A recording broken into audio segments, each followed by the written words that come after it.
Hakim-Hakim, pasal 8.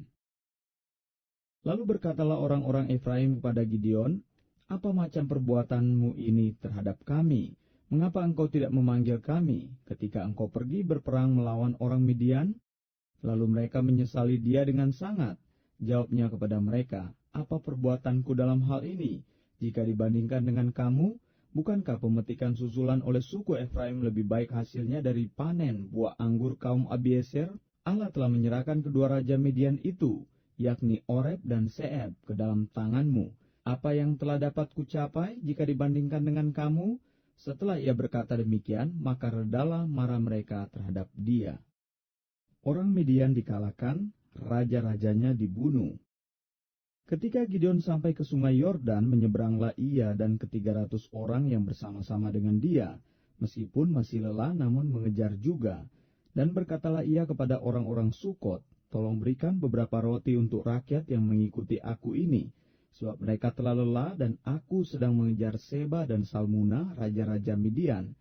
Tetapi jawab para pemuka di Sukot itu, "Sudahkah Seba dan Salmuna itu ada dalam tanganmu, sehingga kami harus memberikan roti kepada tentaramu?"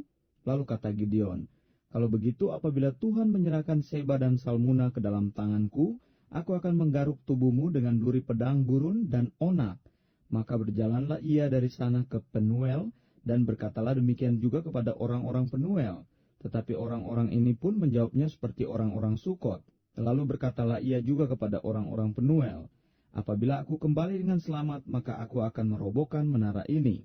Sementara itu Seba dan Salmuna ada di Karkor bersama-sama dengan tentara mereka, kira-kira 15.000 orang banyaknya, yakni semua orang yang masih tinggal hidup dari seluruh tentara orang-orang dari sebelah timur. Banyaknya yang tewas ada 120.000 orang yang bersenjatakan pedang. Gideon maju melalui jalan orang-orang yang diam di dalam kemah di sebelah timur Noba dan Yokbeha, lalu memukul kala tentara itu, ketika tentara itu menyangka dirinya aman. Seba dan Salmuna melarikan diri, tetapi Gideon mengejar mereka dan menawan kedua raja Midian itu, yakni Seba dan Salmuna, sedang seluruh tentara itu dicerai-beraikannya. Kemudian kembalilah Gideon bin Yoas dari peperangan dengan melalui pendakian Heres. Ditangkapnyalah seorang muda dari penduduk Sukot. Setelah ditanyai, orang itu menuliskan nama para pemuka dan para tua-tua di Sukot untuk Gideon. 77 orang banyaknya. Lalu pergilah Gideon kepada orang-orang Sukot sambil berkata, "Inilah Seba dan Salmuna yang karenanya kamu telah mencela aku dengan berkata, 'Sudahkah Seba dan Salmuna itu ada dalam tanganmu, sehingga kami harus memberikan roti kepada orang-orangmu yang lelah itu?' Lalu ia mengumpulkan para tua-tua kota itu. Ia mengambil duri padang gurun dan onak dan mengejar orang-orang Sukot dengan itu. Juga menara Penuel dirobohkannya dan dibunuhnya orang-orang kota itu. Kemudian bertanyalah ia kepada Seba dan Salmuna, 'Di manakah orang-orang yang telah kamu bunuh di Tabor itu?' Jawab mereka, 'Mereka itu serupa dengan engkau, sikap mereka masing-masing seperti anak raja.' Lalu kata Gideon, 'Saudara-saudarakulah itu, anak-anak ibuku. Demi Tuhan yang hidup, seandainya kamu membiarkan mereka hidup, aku tidak akan membunuh kamu.'